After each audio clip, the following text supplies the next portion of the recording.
To prawdopodobnie najlepszy telewizor 2026 roku, a na pewno najwyżej oceniony spośród wszystkich modeli, które do tej pory przetestowaliśmy. Jako pierwszy telewizor po aktualizacji naszej metodologii otrzymał na Wybierz TV ocenę 9,0 i trafił na sam szczyt rankingu. Ale to nie znaczy, że zamierzamy mu odpuszczać w dzisiejszym teście.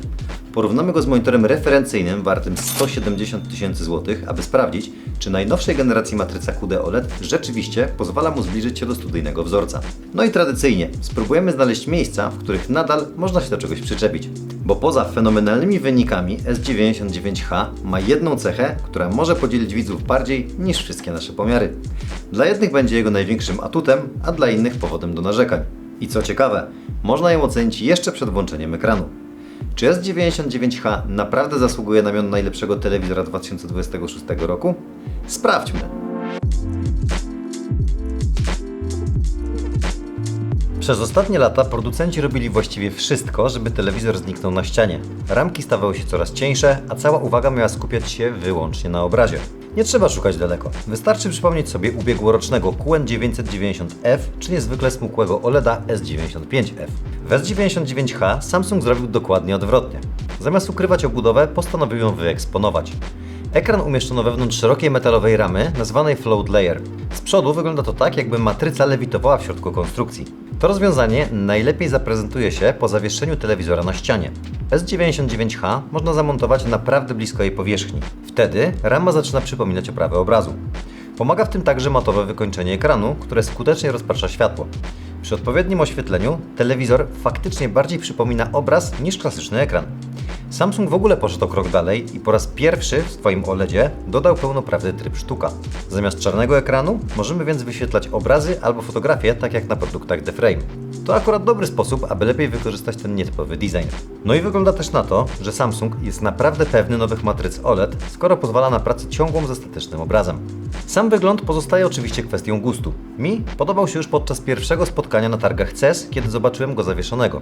Tym bardziej dziwi mnie brak dedykowanego uchwytu w zestawie. Zamiast niego dostajemy dość przeciętne plastikowe nóżki, które w mojej ocenie słabo do tego przystają. No ale niech każdy sam oceni, czy design mu pasuje, a my tymczasem sprawdźmy najważniejsze. Jak ten telewizor świeci?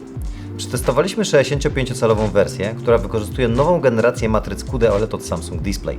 Ten sam panel znajdziemy również w wersjach 55 i 77 cali. Dlatego większość wniosków z tej recenzji odnosi się właśnie do tych przekątnych. Wyjątkiem pozostaje model 83-calowy, w którym Samsung zastosował ekran Tandem W OLED. Od razu jednak uspokoję. Dla większości osób różnice między tymi panelami nie będą duże. Oba należą do absolutnej czołówki i oferują podobne walory. Różnice sprowadzają się do niuansów w charakterze obrazu. QD OLED, oznaczone literami HAT, lepiej radzi sobie z najbardziej nasyconymi kolorami HDR. Dzięki brakowi białego subpiksela dłużej utrzymuje intensywne czerwienie, zielenie i błękity, co czasem widać w materiałach wykorzystujących szeroką paletę barw BT2020 lub w grach. Tandem W OLED, czyli wariant z końcówką w nazwie HAE, ma z kolei przewagę w bardzo jasnych pomieszczeniach. Nie występuje w nim charakterystyczne dla QD OLEDów lekko wiśniowe zabarwienie czerni pod wpływem mocnego światła. Model 83-calowy jest jednak na tyle inną konstrukcją, że zasługuje na osobną recenzję. Jeżeli trafi do naszej redakcji, przygotujemy jego pełny test. Dokładne oznaczenia modeli na różnych rynkach pokazuję teraz na ekranie, bo jest w tym małe zamieszanie. Niezależnie jednak od tego, który wariant wybierzemy, wszystkie łączy jedna cecha. Technologia OLED, a to oznacza, że właściwy test obrazu możemy rozpocząć od elementu, w którym OLEDy nadal pozostają bezkonkurencyjne, czyli od czerni. I tutaj S99H robi dokładnie to, czego oczekujemy od OLEDa. Każdy piksel może zostać wygaszony niezależnie, więc to, co ma być czarne, jest po prostu idealnie czarne. Bez granatowego nalotu, bez efektu halo i bez rozświetlania tła przez jasne obiekty. Dzięki temu w nocnych scenach S99H bez większego problemu deklasuje nawet najlepsze telewizory mini LED. Tam, gdzie LCD nadal musi zarządzać setkami albo tysiącami stref, OLED kontroluje każdy z ponad 8 milionów pikseli osobno. Jasne punkty pozostają więc precyzyjnie oddzielone od czarnego tła, a obraz ma głębię, której nawet najbardziej zaawansowane lokalne wygaszanie nadal nie potrafi w pełni odtworzyć.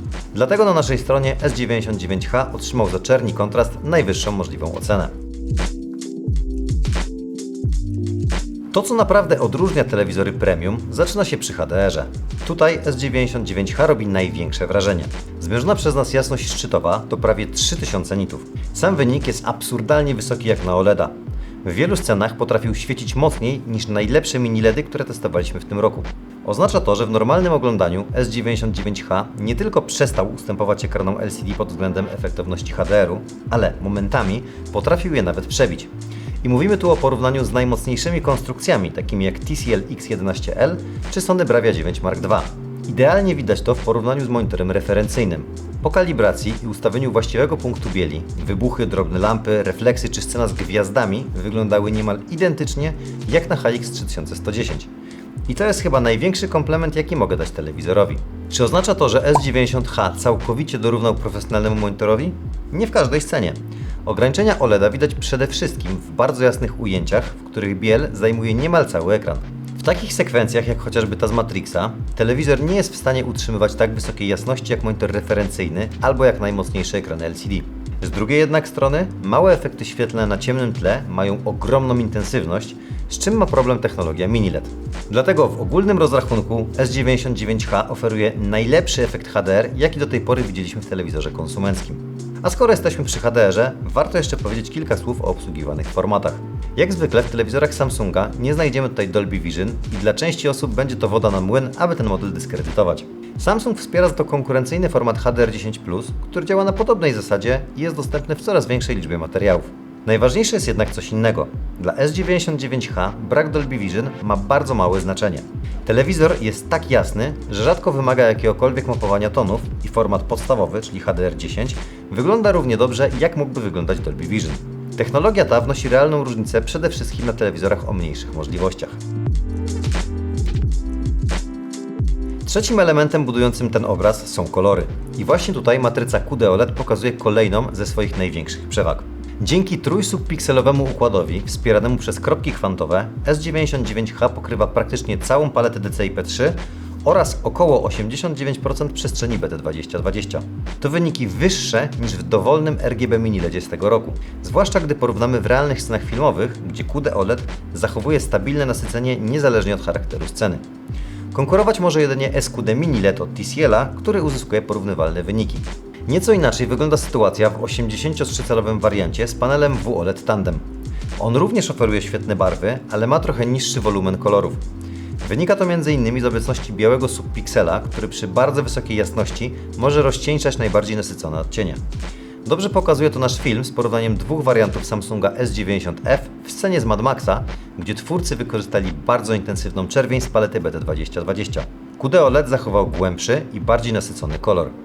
Nie oznacza to, że wersja 83-calowa wypadnie źle. W zdecydowanej większości filmów i seriali różnice będą praktycznie niemożliwe do zauważenia, bo materiały rzadko wykorzystują aż tak szeroką paletę. Łatwiej wychwycić je w grach, gdzie twórcy znacznie częściej sięgają po ekstremalnie nasycone kolory. Jak jednak wspomniałem, wersję 83-calową przetestujemy oddzielnie na naszej stronie. Oprócz wysokiego nasycenia barw w S99H trzeba porozmawiać o ich wiernym oddaniu. To jeden z tych telewizorów, które nie upiększają obrazu po swojemu. Zamiast tego wiernie podążają za reżyserską krzywą jasności i zachowują oryginalny klimat filmów. Oczywiście nie w pełni fabrycznie, bo tak jak w każdym innym TV, fabryczne ustawienia są zoptymalizowane do energooszczędności lub efektownego oglądania w sklepie. Podstawa to zrobienie podstawowej konfiguracji opisanej w tym filmie. Maksymalną jakość uzyskamy po profesjonalnej kalibracji za pomocą urządzeń pomiarowych, którą to przeprowadziliśmy przed tym testem. S99H ma do tego świetny potencjał. Kalibrację swojego telewizora można zamówić bezpośrednio na skalibrujtv.pl albo przy zakupie telewizora w Media Expert. Trzeba też wspomnieć o małym niuansie, który towarzyszy ekranom tego producenta od wielu lat. Praca w najszerszej palecie barw oznacza drobne kompromisy związane z odwzorowaniem kolorów, ale da się je dostrzec tylko w bezpośrednim porównaniu z ekranem reżyserskim. Ze skalowaniem materiałów do 4K telewizor radzi sobie tradycyjnie dobrze. Obraz pozostaje wyraźny i nie jest przesadnie wyostrzony. Natomiast w telewizorze z tej półki cenowej nie jest to akurat nic wyjątkowego. Samsung promuje tu swój procesor NQ4 generacji trzeciej. Działa on podobnie jak w ubiegłym roku i niestety nadal ma ten jeden specyficzny problem. Lekkie przycięcie krawędzi obrazu, gdy podajemy najniższej jakości sygnał SD. Większości osób pewnie to nie dotyczy, natomiast przy archiwalnych nagraniach chociażby z kaset VHS może już rzucić się w oczy. Procesor radzi sobie też z artefaktami widocznymi w materiałach o niskim bitrate, takich jak mocno skompresowane filmy z YouTube'a czy słabsze transmisje. Funkcja redukcji szumów skutecznie wygładza obraz i ogranicza posteryzację, ale działa dość agresywnie. Potrafi usunąć nie tylko niechciane artefakty, lecz także część drobnych detali, a nawet naturalne ziarno filmowe. Jeśli komuś zależy bardziej na czystym i gładkim obrazie, to może być przydatna. Gdy dostarczymy do telewizora treść wysokiej jakości, to trzeba pochwalić przede wszystkim przejścia tonalne. W jasnych scenach kolejne odcienie przechodzą między sobą gładko. W ciemniejszych fragmentach sporadycznie można zauważyć drobne niedoskonałości, ale podczas normalnego oglądania są one trudne do wychwycenia. To jedna z mocniejszych stron matryc QD-OLED, które zazwyczaj lepiej radzą sobie z przejściami bliskoczerni niż panele WOLED. Ekran oferuje natywne odświeżanie do 165 Hz w rozdzielczości 4K, co najbardziej ucieszy graczy PC z naprawdę wydajnym sprzętem. Dla posiadaczy konsol ważniejsze będzie jednak 120 Hz i tutaj telewizor również wypada bez zarzutu. Praktycznie natychmiastowy czas reakcji pikseli OLED sprawia, że za lecącymi obiektami nie zostają nawet najmniejsze smugi. Samsung posiada bardzo wygodną regulację płynności obrazu na dwóch suwakach. Redukcja rozmycia działa głównie przy materiałach o wyższej liczbie klatek, np. transmisjach sportowych i można spokojnie ustawić wyższą wartość. Redukcja drgań odpowiada za filmy i seriale nagrane w 24 lub 30 klatkach na sekundę. Tym suwakiem najlepiej pobawić się samemu. Z mojego doświadczenia wynika, że najlepiej ustawić go gdzieś w połowie skali. Do dyspozycji pozostaje też funkcja Clear Motion, czyli klasyczne BFI polegające na wstawieniu czarnych klatek. Potrafi wyraźnie poprawić ostrość ruchu, ale kosztem spadku jasności i widocznego migotania. Dlatego traktowałbym to raczej jako ciekawostkę do sprawdzenia niż ustawienie do codziennego oglądania. S99H wygląda jak wymarzony telewizor dla graczy z dwóch przyczyn. Po pierwsze, mamy niezwykle wysoką jakość obrazu, która poza kilkoma niuansami nie degraduje się po przejściu w tryb gry. Po drugie, Samsung wrzucił tutaj praktycznie wszystko, czego można oczekiwać od modelu z najwyższej półki. Mamy 4 pełnoprawne porty HDMI 2.1 o przepustowości 48 gigabitów, więc nie ma problemu z kompatybilnością urządzeń. Jest obsługa VRR do 165 Hz, choć tradycyjnie powoduje lekkie migotanie obrazu, ale to jest cecha wszystkich OLEDów. Jest też poprawnie działający HGIG, dzięki któremu konfiguracja HDR na konsoli przebiega szybko i sprawnie, a telewizor nie próbuje później dodatkowo rozjaśniać obrazu po swojemu. Input lag jest bardzo niski. Przy 120 Hz zmierzyliśmy 5 ms, a przy 60 Hz mniej więcej 10 ms. To wartości dla zawodników. Nie ma jedynie Dolby Vision, które akurat może pomóc w niektórych grach, choć równie często powoduje inne problemy. Dlatego osobiście jestem zwolennikiem grania w trybie HDR10 z HGIG zamiast Dolby, ale tu akurat dodatkowy wybór byłby mile widziany. Samsung dorzuca też sporo własnych dodatków. W Game Barze możemy sprawdzić parametry sygnału, dodać celownik, powiększyć minimapę albo zmienić proporcje obrazu podczas grania z komputera.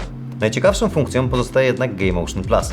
To specjalny upłynniacz przeznaczony do gier. Telewizor generuje dodatkowe klatki, dzięki czemu produkcje działające w 30 fps mogą wyglądać wyraźnie płynniej.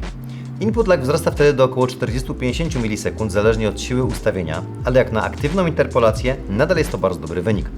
Może nie do gier sieciowych, ale w grach fabularnych Game Motion Plus potrafi zrobić dużą różnicę.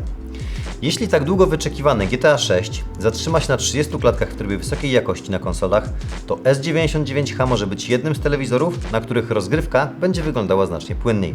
Ekran świetnie sprawdza się również jako duży monitor do komputerów. Mamy AMD FreeSync Premium Pro, bezproblemową współpracę z G-Sync oraz 4K przy 165 Hz. Niezależnie więc od tego, czy gramy na konsoli czy na PC, jest to ekran niemal bezkompromisowy. Jedyną specyficzną cechą pozostaje układ subpikseli. W zależności od wariantu mamy 4-subpikselowy WOLED albo trójkątny QD-OLED, przez co drobny tekst oglądany z bardzo bliska nie jest tak idealnie ostry jak na klasycznym monitorze.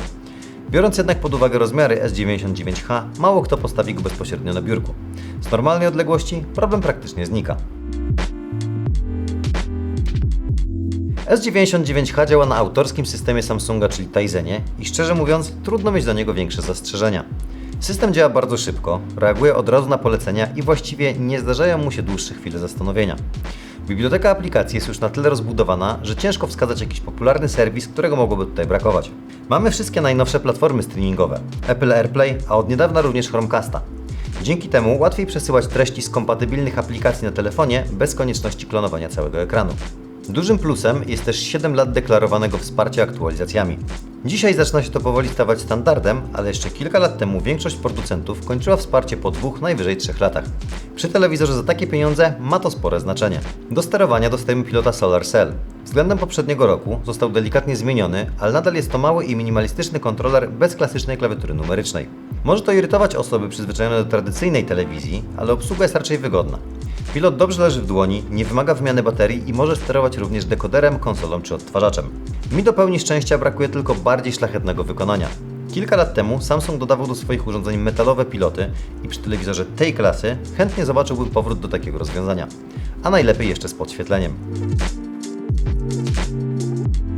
Jak na tak płaską konstrukcję, Samsung S99H naprawdę pozytywnie zaskakuje brzmieniem. Szczerze mówiąc, nie spodziewałem się, że z tak smukłego telewizora da się wyciągnąć aż tyle dźwięku. Słychać tutaj nawet odrobinę basu. Oczywiście, cały czas mówimy o telewizorze, a nie o kinie domowym. Posłuchajmy zresztą sami.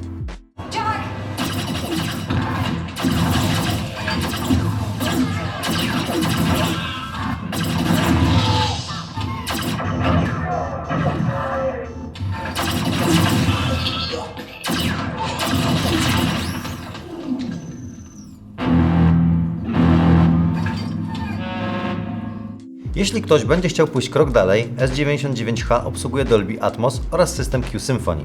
Po podłączeniu kompatybilnego soundbara Samsunga, telewizor nie wyłącza własnych głośników, tylko gra razem z nimi, dzięki czemu brzmienie ma być pełniejsze i bardziej przestrzenne. Niestety tradycyjnie zabrakło wsparcia dla DTS. Osobom oglądającym głównie Netflixa czy YouTube'a nie robi to kompletnie różnicy.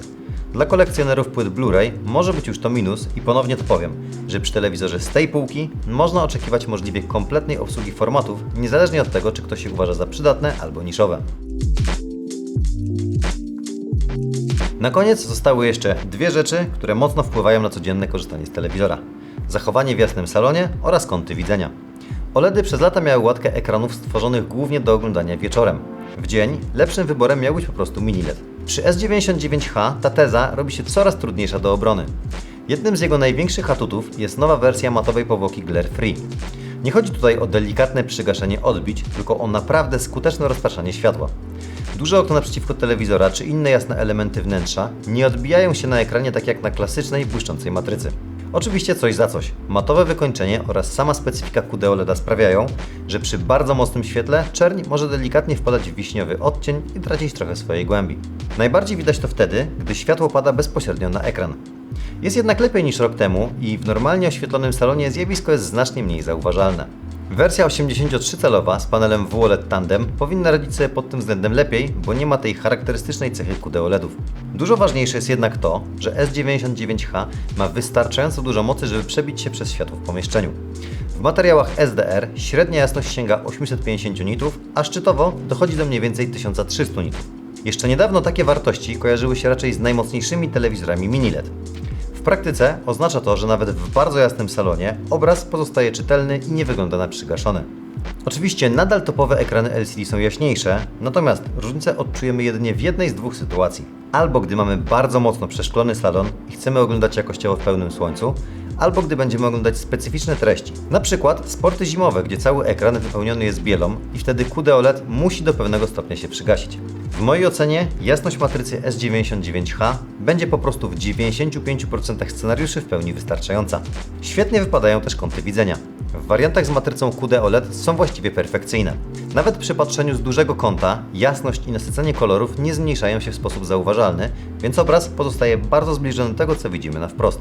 W 83-calowym wariancie z panelem WOLED Tandem również będzie pod tym względem bardzo dobrze i zdecydowanie lepiej niż w większości najlepszych telewizorów RGB Mini LED. Czas to wszystko podsumować. Samsung S99H jest jednym z dwóch telewizorów, które otrzymały od nas złotą statuetkę wzorowej jakości. Łukasz, przynieś statuetkę. Wzorowej jakości. Obecnie ma on najwyższą ocenę w naszym rankingu, w którym mamy już setkę telewizorów. To Everest jakości. Właściwie najlepsze, co można uzyskać w 2026 roku. Czerń jest perfekcyjna, efekt HDR zachwyca jasnością, kolory prześcigają RGB mini LEDy, a po profesjonalnej kalibracji S99H naprawdę nieźle naśladuje monitor referencyjny. Nawet na polach, na których zawsze OLEDy miały jakieś kompromisy, jest rewelacyjnie. Jeszcze kilka lat temu coś takiego wydawało się po prostu niemożliwe.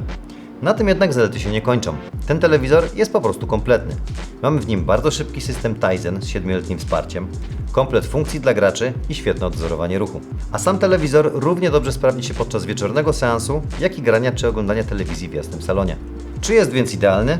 Jeżeli pytanie dotyczy wyłącznie jakości obrazu, to jest naprawdę blisko. Z drobnych mankamentów pozostają pomniejsze niuanse z odwzorowaniem barw, jeśli chcemy korzystać z największej palety kolorów. Nieco gorsza obróbka cyfrowa słabej jakości treści niż u konkurentów oraz brak wsparcia dla audio w formacie DTS, które może utrudniać konfigurację odtwarzacza do oglądania starszych filmów z płyt DVD lub Blu-ray. Natomiast tych elementów większość osób pewnie w ogóle nie zauważy. Najbardziej mieszane uczucia budzi we mnie design. Szeroka rama stworzy zapewne równie szeroki podział na tych, którzy od razu pokochają S99H za jego wygląd, albo go od razu znielubią. To kwestia gustu i każdy musi odpowiedzieć sobie na pytanie, czy taki styl mu odpowiada.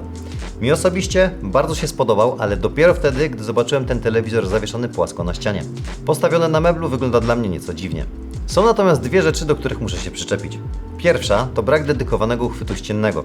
Skoro cały projekt powstał z myślą o montażu na ścianie, taki uchwyt powinien być w zestawie. Koniec, kropka. Obecnie trzeba za niego dopłacić jeszcze kilkaset złotych. Drugi minus to brak modułu One Connect, który aż prosi się o obecność w tego typu płaskim telewizorze.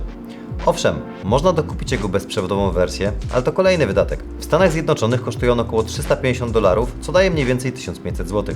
Jeżeli doliczymy do tego jeszcze uchwyt ścienny, okazuje się, że za dwa akcesoria trzeba dopłacić blisko 2000 zł. A mówimy przecież o telewizorze, którego ceny zaczynają się od około 10 000 zł za najmniejszy wariant. Szkoda też, że nie ma podświetlanego pilota. Czy można się przyczepić do czegoś jeszcze? Czegoś istotnego? Szczerze to nie. I to chyba najlepiej pokazuje, z jak udanym telewizorem mamy do czynienia. Na ten moment Samsung S99H jest dla mnie najmocniejszym kandydatem do tytułu najlepszego telewizora 2026 roku. Sekcja komentarzy jest Wasza, by dać znać, co sądzicie o tak odważnym designie. Czy Samsung poszedł w dobrą stronę, czy jednak wolicie klasyczne, niewidoczne ramki? Linki do wszystkich omawianych telewizorów zostawiam w opisie filmu. Do zobaczenia!